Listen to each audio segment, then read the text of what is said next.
For almost 5 decades, I walked through life convinced that time would eventually show me mercy.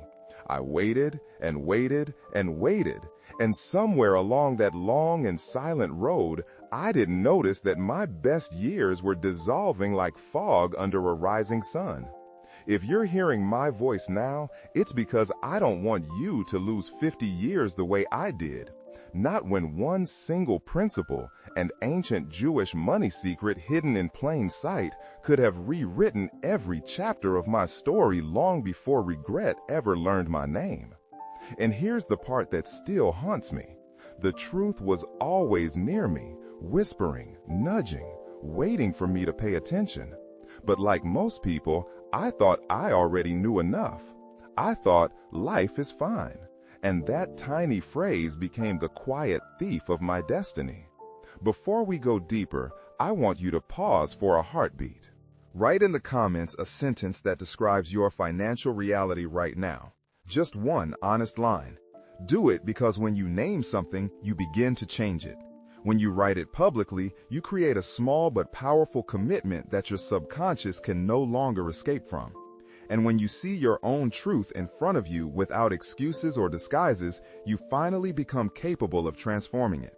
I ask this not for me, but for you, because I know exactly what happens when we hide our own condition behind polite words and tired phrases that serve only to protect our ego while sabotaging our future. The strange part is that my awakening didn't arrive with thunder or tragedy. It arrived silently, in a moment so ordinary it almost escaped my memory. I was sitting at a kitchen table older than my patience, staring at bills that looked the same as they had for years, and I heard myself say, "It's fine, I'll manage." And for the first time, I actually listened to the sentence that had escaped my mouth. I heard the emptiness inside it. I heard the resignation. I heard the smallness. And something in me cracked, like a thin piece of ice finally giving way under the pressure of its own weight. That crack was my beginning. As I started to investigate why my life had stayed exactly the same for so long, I stumbled into a truth that felt like both a revelation and an accusation. The words I had spoken were the life I had lived. Jewish wisdom had been shouting this for centuries, and I had been deaf to it. Words are not noise. Words are instructions. They shape the path ahead long before our feet ever touch it. Yet there I was, declaring to the universe that I needed nothing, that everything was fine, that no expansion was necessary. And life, obedient as always, delivered exactly what I asked for, nothing more. If only I had known sooner that a single phrase could close the gates of abundance, or open them. If only I had realized what my great-grandfather tried to warn me about all those years ago. I grew up hearing fragments of stories that never made full sense to me. Whispers of old teachings, sayings in Yiddish that floated around family gatherings, and remarks my great-grandfather used to murmur under his breath as if they were too sacred for ordinary ears. Back then, I thought they were nothing more than poetic relics from a different world. Only much later did I understand that those fragments were keys, and I had spent half a century walking past doors they could have opened. B'chokhma Yezdut, words are not simply carriers of meaning, they are builders of reality. To speak is to shape, to name is to give life, to declare is to direct the invisible currents that flow through our days. Once you grasp this lens, it becomes impossible to deny that your financial life is nothing more than the echo of what you've been saying, consciously or not. My great-grandfather, may his memory be a blessing, knew this truth deeply. He was not a wealthy man in the eyes of the world, but he possessed a kind of quiet prosperity that radiated from him, the kind that comes from alignment rather than accumulation. People used to ask him why his shop survived every economic crisis while others closed their doors. He never explained in business terms. He would simply smile and say, "A man who speaks blessing receives blessing." I didn't understand it then. I thought it was just an old man's riddle, a metaphor wrapped in mysticism. But after losing decades to stagnation, I finally saw what he meant. Abundance begins in the mouth long before it touches the hands. There is an invisible difference between those who rise and those who remain stuck, and it lives inside their vocabulary. Some people speak as if life owes them nothing, and so they receive nothing. Others speak as if possibility is still breathing around them, and so their world keeps expanding. It's not magic, it's alignment. It's the ancient principle that whatever you affirm becomes your direction. When you say everything is fine, you freeze your future. When you say, thank God I'm growing, you invite movement, blessing, and opportunity. But here is where the danger hides. Most people speak without awareness. They repeat phrases absorbed from family, culture, and fatigue. Phrases that sabotage them quietly, subtly, consistently. And that is why so many spend their whole lives chasing abundance without realizing they have been blocking it with their own tongue. Jewish tradition reveals 3 fatal speech errors that almost everyone commits without noticing. 3 simple sentences that collapse opportunity, reduce momentum, and close spiritual gates as quickly as they open. I learned them late, far too late, but you don't have to. The first one is the most common, the most disguised, the one that almost everyone believes is harmless, even polite, and yet it destroys more potential than any financial crisis ever could. The first fatal error hides behind the most ordinary sentence in the world.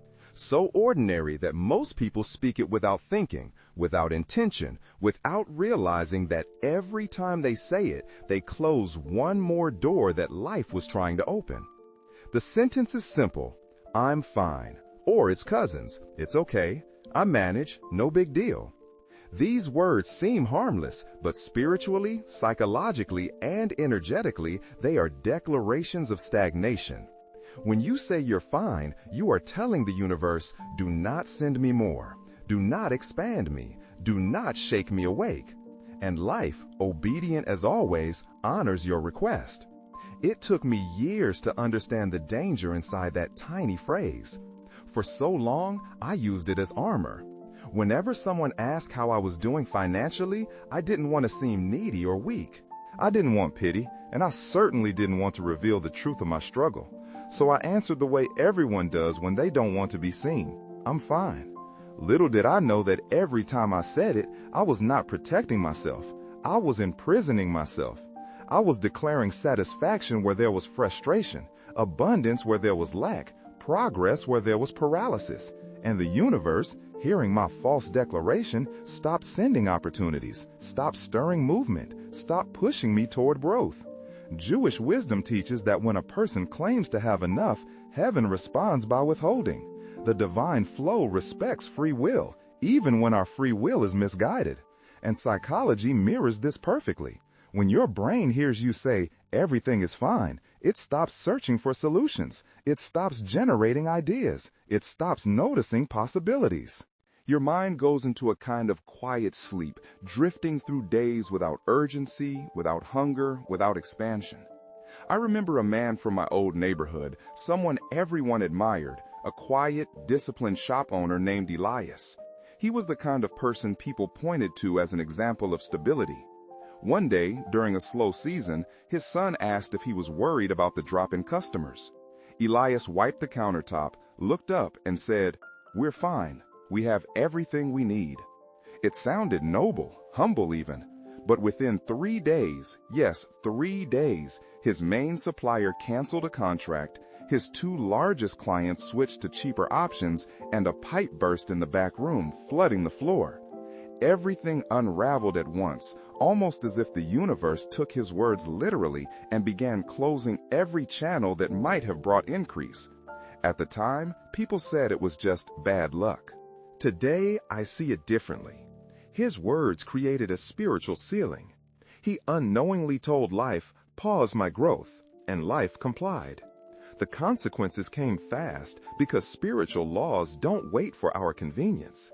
They operate the moment we speak.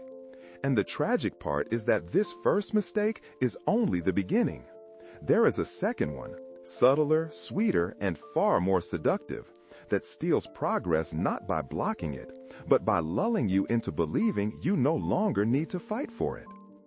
I didn't understand the spiritual weight of those simple words until I stumbled upon an old teaching from the Talmud, a teaching my great-grandfather used to quote without explaining, as if he trusted time to reveal its meaning when I became ready.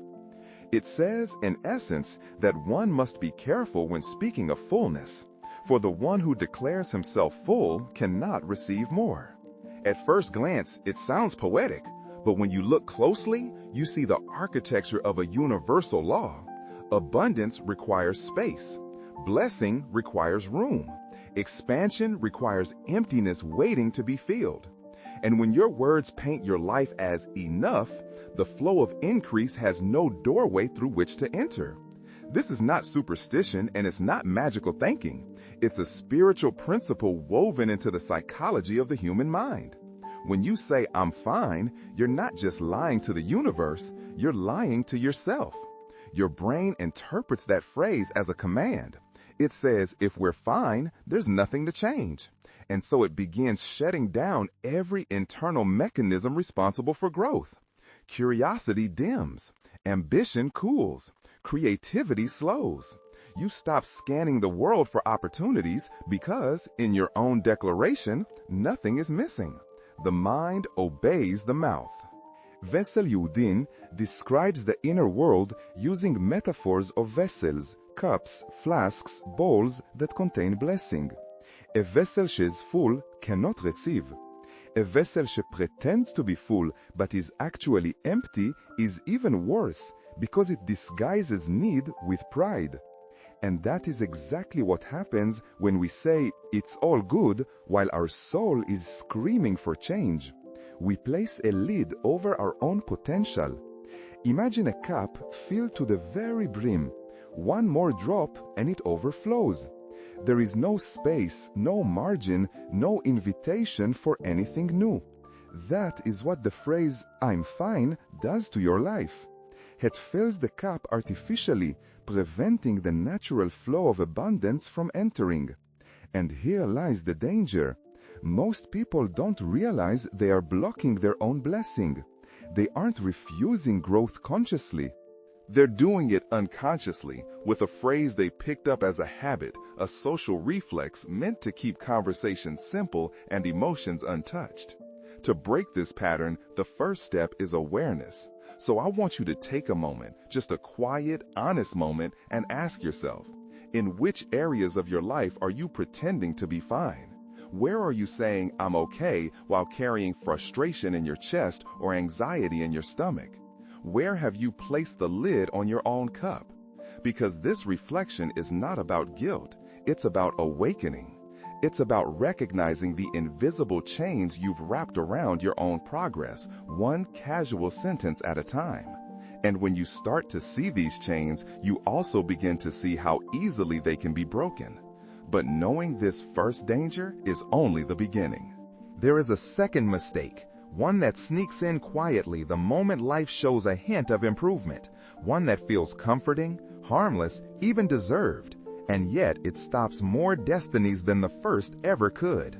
The second era is far more seductive than the first because it doesn't appear as resignation. Instead, it disguises itself as relief, as victory, as a moment of breathing after a long struggle. It arrives softly, whispering, "You've done enough. You can rest now." And at first, it feels like wisdom. After all, who wouldn't want to relax after fighting through months or years of financial tension? But Jewish wisdom teaches that the greatest danger to a man's growth is not failure, it is comfort. Comfort is the slow poison that convinces you that progress is permanent, that momentum sustains itself, that a single step forward guarantees another. It doesn't. Momentum dies the moment you stop feeding it. I learned this truth the hard way, as most people do. After a brief period of improvement in my finances, I remember feeling lighter, proud even, as if I had finally cracked a code I've been chasing for decades. I allowed myself to slow down, to loosen my grip, to stop paying attention. I told myself I deserved rest after so many years of struggle. And in that softness, subtle, invisible, sweet, the decline began. Not all at once, not dramatically, but like a leak you never notice until the floor is soaked. Opportunities I had once recognized easily suddenly passed beside me without catching my eye. Ideas that used to excite me faded before they took shape. A quiet complacency settled over me like dust on a forgotten shelf. It's like the old saying, a sleeping alligator becomes someone's handbag. When you stop moving, something in life moves past you. When you stop growing, the world doesn't pause to wait for you. It continues forward, leaving you behind. Growth is not a destination. It is a rhythm. And when you abandon that rhythm, even for a moment, the consequences echo far longer than the pause itself. Psychology confirms what spirituality has taught for centuries. The mind needs direction. When you relax too early, the brain interprets it as a signal that the mission is complete. It stops generating creative solutions. It stops pushing you. It stops scanning for opportunity. And before you realize it, you're drifting again. Not because you failed, but because you celebrated too soon. In the spiritual world, celebration before completion is called a breach of alignment. You lose the protection, the flow, the clarity that carried you forward. My great-grandfather used to say that life rewards those who stay in motion, not those who stop at the first sign of improvement. Growth doesn't respond to comfort, it responds to hunger. The moment hunger fades, life shifts its attention elsewhere. But even this second mistake, dangerous as it is, pales in comparison to the third. The third error is not born from relief or habit. It is born from a lie so subtle, so convincing, that people cling to it for decades without realizing it is the very belief that keeps them small. The third error is the most dangerous of all, because it doesn't arrive wearing the disguise of politeness like the first, nor the comforting warmth of relief like the second. No, this one slips in as a conviction, a belief that feels reasonable, mature, even wise. It is the quiet lie that settles into a person's soul and convinces them that where they are is where they will always be. The lie sounds like this: my life is already set. This is as far as I can go. It is a sentence that kills possibility long before failure ever has the chance to try. This belief is deadly because it closes the inner door to growth. With the first error, you pretend you need nothing. With the second, you stop too soon. But with this third error, you stop forever. You freeze your destiny. You decide, often without realizing it, that expansion is for younger people, luckier people, more educated people, people who had the chance you never had. And Jewish wisdom warns that the greatest spiritual tragedy is not a lack of opportunity. It is the refusal to believe that opportunity still exists. I carried this lie for years without naming it. I remember sitting at my kitchen table, older, more tired, with bills that never changed and routines that never shifted, and thinking, maybe this is just who I am. Maybe this is my place in the world. It felt logical. It felt responsible. But behind that logic was despair. Behind that responsibility was fear. Behind that acceptance was a quiet surrender. And surrender, when it comes to the soul, is not humility. It is burial. Modern research echoes this ancient truth. An Israeli study followed individuals who consistently used stagnant self-talk, phrases like, "Nothing will change," "I've reached my limit," "It's too late for me." Over time, these people showed an average 12% drop in income compared to those who used language of possibility and growth. 12%. Not because the economy changed for them, but because their mindset did. They stopped seeking opportunities. They stopped noticing openings. They stopped pursuing growth. The outer world mirrored the inner one. When I read that study, I felt something inside me break, like a knot finally snapping under pressure. I realized that every time I told myself change was no longer possible, I had built another wall around my own life. Not a wall built by circumstance, but one built by belief. And beliefs, unlike circumstances, are optional. The moment I understood this, something shifted, not dramatically, not instantly, but unmistakably. A thin thread of hope began to weave through my thoughts. It whispered that if words could trap me, they could also free me. If beliefs had imprisoned me, they could also liberate me. And that is when I remembered something my great-grandfather used to say, a phrase I once ignored because I wasn't ready for it. A formula of only a few words, simple, sacred, and powerful enough to unlock a future that had been waiting for me all along. He used to say it so casually that I never realized the weight those few words carried. Never understood that buried inside them was a doorway that could have spared me decades of wandering in circles. Only when I found myself staring at the ruins of my old beliefs, after acknowledging the lies I had told myself, the false ceilings I had built, the way my own words had imprisoned me, did his voice return to me with a clarity that felt almost supernatural. There are words, he used to say, that open the gates of blessing. At the time, I thought he meant prayer or ritual. I didn't know he was handing me a key. And when the key finally turned in my hands, what it revealed was astonishingly simple. The formula is this: thank God I'm growing. 3 small fragments: gratitude, movement, expansion, woven into a single declaration that aligns heaven, mind, and action. It may sound modest, but its power comes from its direction. When you speak these words, you are no longer pretending to be full, like in the first error. You are no longer lying still, like in the second. You are no longer surrendering to a false destiny, like in the third.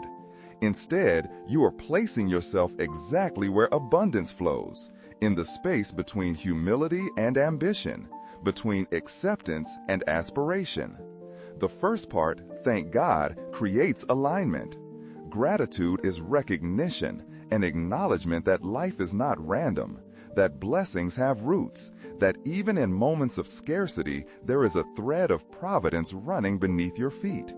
Gratitude softens the heart, sharpens awareness, and reopens channels you unknowingly closed. It signals humility, a readiness to receive, an openness to learn. When you say it sincerely, your inner world shifts from complaint to possibility. Then comes I'm growing, not I will grow, which is distant, not I want to grow, which is passive, but I'm growing, present, active, alive. You declare movement, even if the movement is small, even if it is invisible, even if you cannot yet articulate its direction. Growth is not a destination, it is a condition. A soul in growth is a soul in flow, and the universe responds to flow. Your brain responds too. It hears action and begins generating momentum. It hears expansion and begins searching for openings. Your entire inner system reorients itself toward opportunity because you have given it a simple, powerful instruction: continue. This phrase does something else as well. It breaks the illusion of stagnation. It reminds you that every day holds space for transformation, that every step, no matter how small, moves you into a new chapter. And once you start using this sentence daily, you begin to feel a subtle shift, like a current forming beneath your life. To anchor this change, I want you to try something simple. Set an alarm on your phone for 9 in the morning. When it rings, stop whatever you're doing and speak the phrase aloud. Let your own voice carry the meaning into your body. Let your words become your new instruction. Because something remarkable happens when you speak this truth consistently.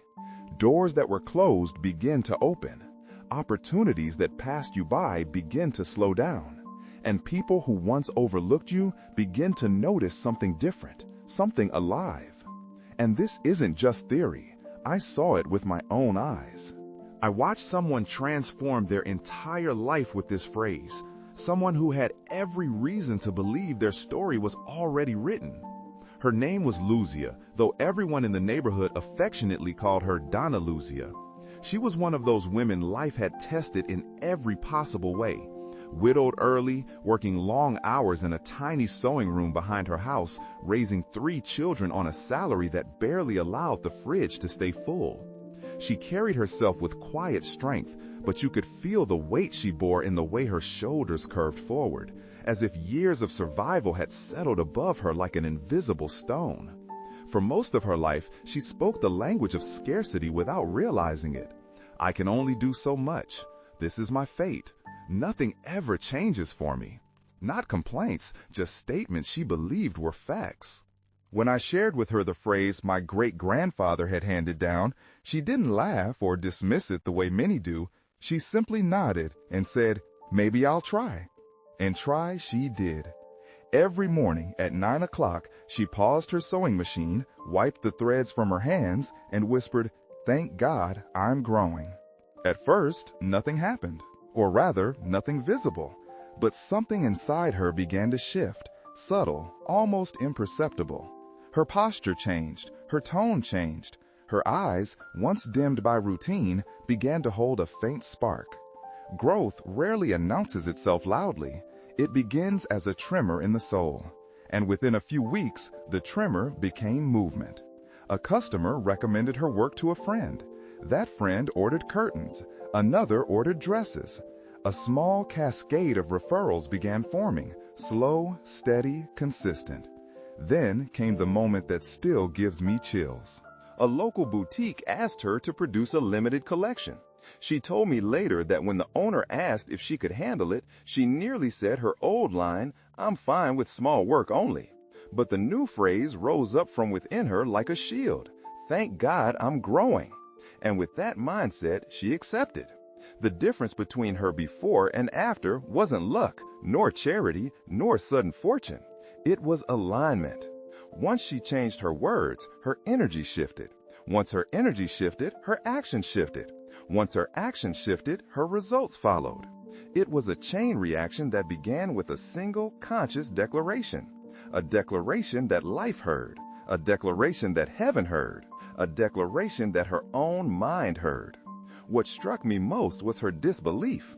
She would look at the new orders stacked on her table and whisper, "Is this really happening to me?" And the answer, of course, was yes, because the universe doesn't discriminate between those who were born into abundance and those who were born into struggle.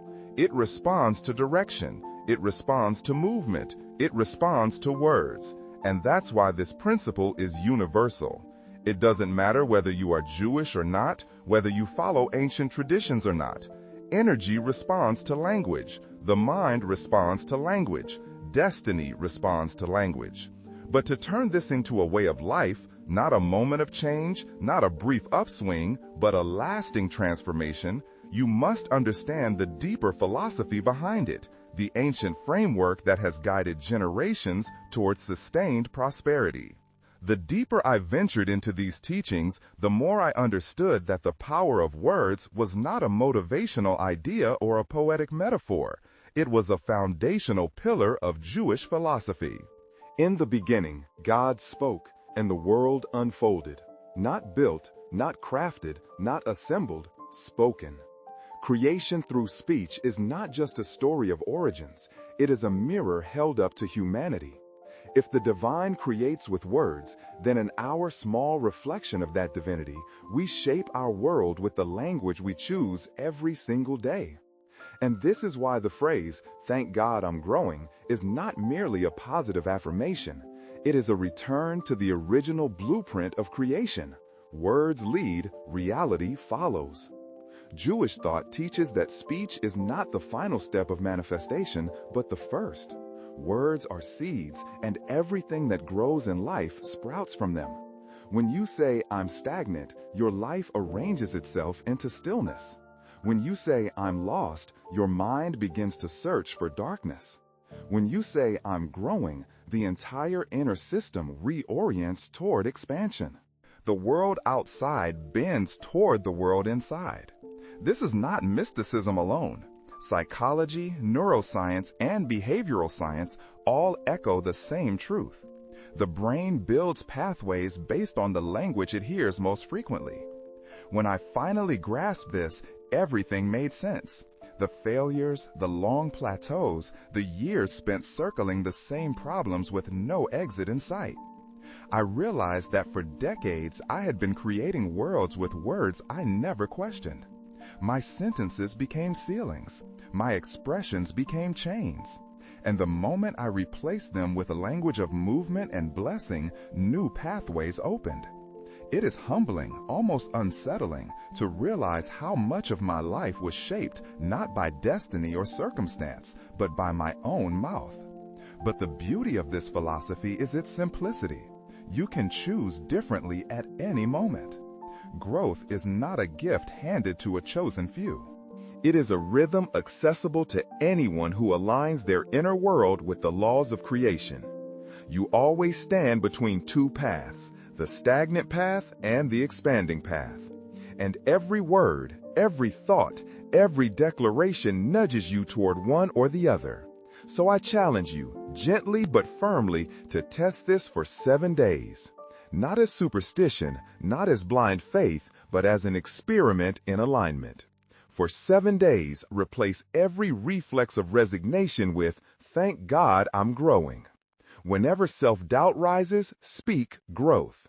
Whenever fear whispers, speak movement. Let your tongue become the shepherd that leads your destiny instead of the leash that restrains it. And as you begin this small sacred discipline, know that there is still something ahead, something deeper, older, and far more powerful waiting to anchor everything you've learned so far. If you've walked with me until this moment, then you already feel it, the quiet shift happening beneath your thoughts, the subtle widening of possibility around you. Every chapter we've passed through together has been guiding you toward one truth, one central thread woven through Jewish wisdom, spiritual psychology, and lived experience. Your words are not commentary on your life, they are commandments to your life. And now you understand why I begged you not to waste 50 years as I did. Why I insisted that the smallest sentence can open or close the path ahead. Why I revealed the 3 errors and the single correction. Because when you change the language that shapes your destiny, you change the destiny itself. So let me leave you with the essence of everything we've uncovered. Do not say, "I'm fine." Do not say, "It's enough." Do not say, "This is all there is for me." These phrases build walls where doors should stand. Instead, speak the language of movement, of blessing, of partnership with the divine rhythm of creation. Say, "Thank God I'm growing." Say, "I am expanding." Say, "My future is open." Speak them not as fantasies, but as instructions. Speak them until your inner world begins to shift, even before the outer world catches up. Because it will. It always does. And now, before you step into the rest of your day, allow me to offer something precious, something ancient, something spoken by my ancestors long before I ever understood its meaning. A blessing that carries protection, guidance, and peace in every syllable. May the Lord bless you and keep you. May the Lord make his face shine upon you and be gracious to you. May the Lord lift his countenance upon you and give you peace. This blessing is not a farewell. It is a covering, a reminder that as you speak life into your days, heaven speaks life over you. Before we close, I ask one final thing, not for me, but for the chain of souls who might find freedom through your voice. Share this message with 3 people who need it.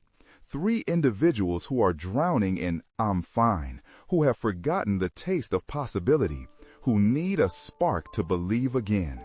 When you share, you participate in something greater than yourself. You extend the blessing. You become the messenger instead of the wanderer. And as you pass this forward, remember, nothing changes until your words change. But once they do, everything begins. Your path can widen. Your story can shift. Your destiny can awaken. This is not theory. It is law. It is tradition. It is truth whispered across generations, now placed gently into your hands. Walk with it, speak with it, grow with it, and may this be the beginning of the chapter you were always meant to live.